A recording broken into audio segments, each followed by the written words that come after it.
ప్రధానంగా ఖైరతాబాద్ లో జరిపేటువంటి ఈ కార్యక్రమంలో కుల మతాలకు అతీతంగా ఈ పూజా కార్యక్రమంలో పాల్పంచుకుంటారు. ప్రధానంగా వచ్చేటువంటి భక్తులకు వారి మరి చాతనైనటువంటి సేవా కార్యక్రమాలు కూడా వాళ్ళు చేసేటువంటి కార్యక్రమం కానీ ఇక్కడ మనము దారి పొడుగున ఈ 11 రోజులు మరి ప్రసాదాల పంపిణీ కార్యక్రమాలు కానీ వచ్చేటువంటి భక్తులకు కావాల్సినటువంటి ఏర్పాట్లు అంటే కొంతమంది కొత్త వాళ్ళు వచ్చినప్పుడు వాళ్ళు ఇబ్బంది పడతా ఉంటే ఇక్కడ బస్తీలలో ఉన్నటువంటి వారే ముందుకు వచ్చి వారికి కావాల్సినటువంటి సౌకర్యాన్ని అందించి వాళ్ళని భగవంతుని యొక్క దర్శనం చేసుకునేటువంటి అవకాశాన్ని కల్పిస్తా ఉన్నారు.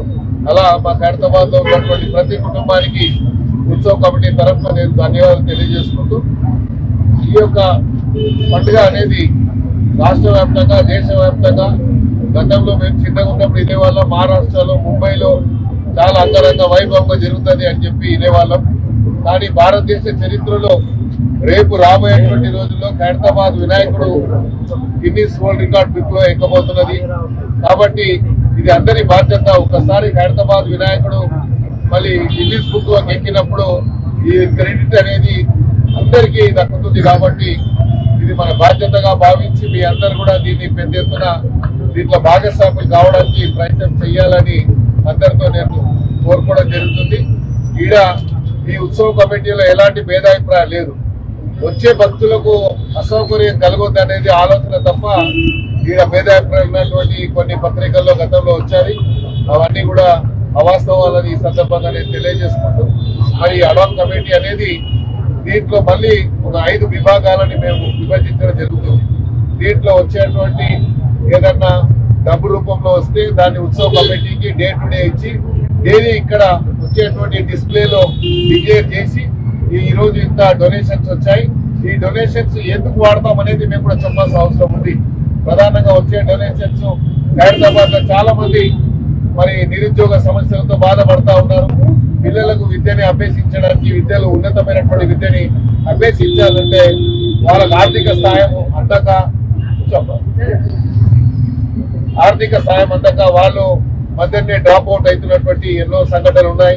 లేకపోతే ఎవరైనా పిల్లవాడికి ఏదైనా చిన్న కుటుంబంలో వివాహం చేసుకోవాలంటే ఆ కుటుంబంలో ఆర్థిక స్తోమత లేక ఎక్కడెక్కడో అప్పులు చేసి వివాహం చేసుకున్నటువంటి సందర్భాలు ఎన్నో ఉన్నాయి. ఏ ఫంక్షన్ హాల్ పోయినా కూడా మేము డబ్బు కట్టే కనీసం ఇక్కడ వాసవి ఫంక్షన్ హాల్ పోతే 2 లక్షలు, మోడర్న్ ఫంక్షన్ హాల్ పోతే 75 లక్షలు, ఇంకా వేరే ఫంక్షన్ హాల్ పోతే 3 లక్షలు ఇలా ఉంది. కాబట్టి ఇక్కడే ఐమాక్స్ థియేటర్ ముందు మేము ఒక మల్టీపర్పస్ కమ్యూనిటీ హాల్ ని కట్టబోతున్నాము. దాంట్లో అందరికీ ఖైరతాబాద్ వాసులందరికీ కూడా నామినల్ ఫీస్ తోని బయటి వాళ్లకు దానికో రేట్ పెట్టడం జరుగుతుంది. అది కూడా రేపు ఉత్సవ కమిటీ ఆధ్వర్యంలో దానికి కూడా మేము చేయబోతున్నాం. అదే విధంగా ఇలాగే వచ్చిన పిల్లలందరికీ ఏదన్నా అనారోగ్యంతో మరి బాధపడితే వారి కుటుంబాలకి ఆర్థిక సాయం అందించి మెరుగైనటువంటి ట్రీట్మెంట్ అందించేటువంటి కార్యక్రమం కానీ ఇప్పటికే గౌరవ ముఖ్యమంత్రి గారు రేవంత్ రెడ్డి గారు మరి స్కాలర్షిప్లు కానీ ఫీజు రియంబర్స్మెంట్ కానీ ఓవర్సీస్ మరి ఎడ్యుకేషన్ సంబంధించి కానీ లేకపోతే మరి ఉన్నటువంటి ఆరోగ్యశ్రీ కార్యక్రమం ద్వారా దాంట్లో కూడా డబ్బులు పెంచడం జరిగింది. ఇవన్నీ ఉన్నాయి. అదనంగా ఏదైనా ఎమర్జెన్సీ అవసరం ఉంటే దానికి ఎవరైనా కుటుంబంలో ఎప్పుడైనా చనిపోతే వారికి ఆర్థిక సహాయం చేయాలంటే ఇబ్బంది ఉంది. కాబట్టి ఈ డబ్బులన్నీ కూడా దుర్వినియోగం కావద్దని సద్వినియోగం చేసుకోవాలని వచ్చే డబ్బుని ప్రజలకు ఉపయోగపడితే రాబోయే రోజుల్లో ప్రజలకు అందుబాటులో ఈ సంస్థ ఉంది అన్నటువంటి ఒక సంకేతాన్ని పంపించాలన్నటువంటి ఆలోచనతోనే ఈ అడాక్ కమిటీ వేయడం జరుగుతుంది. ఈ అడాక్ కమిటీలో కొన్ని పేర్లు ఇప్పుడు మేము అనౌన్స్ చేస్తాం. రాకపోతే ఎవరైనా పేర్లు లేవని చెప్పి బాధపడద్దు, మీరు ఇవ్వండి. దాని అడిషనల్ కూడా నా లెటరేట్ మీద నేను మీడియాకి పంపిస్తాను. ఈ సందర్భంగా నేను తెలియజేసుకుంటూ ప్రధానంగా ఉత్సవ కమిటీ చైర్మన్ గా మరి రాజ్ కుమార్ గారు ఉన్నారు, దానికి అధ్యక్షుడిగా నేనున్నాను. మరి అదేవిధంగా ఇంకా కార్యవర్గ సభ్యులు ఉన్నారు, వాళ్ళందరూ కూడా దీంట్లో భాగస్వాములే. కాబట్టి దీనిలో ఇక్కడ భేదాభిప్రాయం లేవు. ఈసారి నేను ముఖ్యమంత్రి గారిని అడగడం జరిగింది. ముఖ్య అతిథిగా మొదటి పూజకు రమ్మని చెప్పి వారి కుటుంబాన్ని రమ్మని చెప్పడం జరిగింది. వారు వస్తామని చెప్పారు. ముఖ్యమంత్రి గారు వస్తారు. మళ్ళీ అదే రోజు మధ్యాహ్నం గవర్నర్ గారిని కూడా ఇన్వైట్ చేయడం జరుగుతుంది. అదేవిధంగా వివిఐపీలు చాలా మంది వస్తారు. అయితే ఈ కమిటీ ఏదైతే మేము 5 విభాగాలుగా విభజించబోతున్నాము, ఈ కమిటీలో మెయిన్ గా ప్రధానంగా ఒక కమిటీని ఎవరైనా ఎన్ఆర్ఐస్ అంటే యుఎస్ నుంచి వచ్చే వాళ్ళు ఉంటారు, వారికి ఒక కమిటీని ఏర్పాటు చేసి వచ్చిన వాళ్ళకు దేవుడి దగ్గర నుంచి దర్శనం చేసుకుంటే అదొక తృప్తి ఉంటది కాబట్టి అలాంటి వాటిని ఐడెంటిఫై చేసి ఇక్కడ అనౌన్స్మెంట్ జరుగుతూ ఉంటది. ఎవరైనా ఎన్ఆర్ఐస్ ఉంటే వాళ్ళు డైరెక్ట్ గా వచ్చి ఫారెన్ డెలిగేట్స్ కూడా చాలా మంది టూరిస్ట్ వస్తూ ఉంటారు. వచ్చినప్పుడు ఇక్కడ ఇంత పెద్ద వినాయకుడు వెలిసాడు అన్నప్పుడు చూడాలన్నటువంటి ఒక తపన ఉంటది కాబట్టి అలాంటి వారికి సౌకర్యం కల్పించే విధంగా ఒక కమిటీ ఉంటుంది. ఇదే విధంగా దీనికి సంబంధించినటువంటి వచ్చేటువంటి నిధులు ఏవైతే ఉంటాయో దానికి సంబంధించి ఒక కమిటీ ఉంటుంది. డే టు డే ఆ కమిటీ మానిటర్ చేసిన తర్వాత ఇక్కడ డిస్ప్లే చేస్తారని చెప్పాను ఇప్పటికే, అది ఉంటుంది. అదే విధంగా ఇక్కడ వచ్చేటువంటి మరి పోలీస్ విభాగాలతో కోఆర్డినేట్ చేసే వారు ఒక్కరు, మీడియా విభాగానికి మీడియా కూడా చాలా ఇబ్బంది జరుగుతుంది కాబట్టి మీడియా విభాగానికి వాళ్ళకు కూడా సౌకర్యం కల్పించే విధంగా ఇవన్నీ కూడా 5 విభాగాలుగా మేము విభజించబోతున్నాం కాబట్టి అలాగా డే టు డే ఆ కమిటీస్ అన్ని కూడా ఫంక్షన్ చేస్తాయి.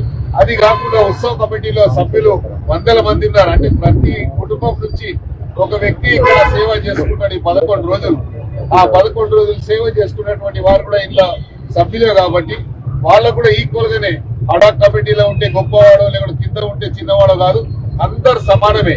దేవుడి సమక్షంలో దేవుడి సన్నిధిలో అందరూ ఈక్వల్ కాబట్టి ఎవరు పెద్ద చిన్న అనేది ఎక్కడ తారతమ్యం ఉండదు.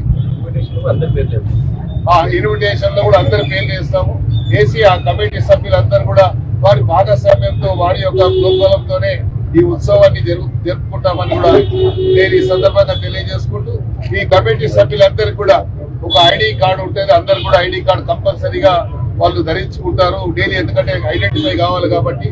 మీడియా కూడా మేము ఇస్తాము. ఇక్కడ ప్రధానంగా డైలీ ప్రసాదాలు పంపేటువంటి కార్యక్రమం, వచ్చిన ప్రతి భక్తుడికి ప్రసాదం ఇచ్చేటువంటి కార్యక్రమం ఒకటి ఉంటుంది. ఆ ఒక కార్యక్రమం జరుగుతుంది ఎవ్రీడే. ఆ ప్రసాదాలు రోజు డిఫరెంట్ ప్రసాదాలు ఇక్కడ పంపిణీ జరుగుతాయి. అదే విధంగా మీడియాకు అంటే ఎవరైనా వచ్చిన పోలీసు సిబ్బంది ఉంది, పోలీసు వాళ్ళు పొద్దున వచ్చి ఇక్కడ డ్యూటీ చేస్తారు, భోజనాలకు మళ్ళీ పోవాలంటే ఇబ్బంది అవుతుంది కాబట్టి ఒకటి భోజనశాల కూడా ఎక్కడైనా సరౌండింగ్ లో ఎక్కడైనా గ్రౌండ్ లో కానీ ఎక్కడైనా పెట్టి మీడియాకి వాళ్ళకి వాలంటీర్స్ కి కూడా భోజనాలు కూడా అట్లా పెట్టాలని కూడా ఆలోచన ఉంది.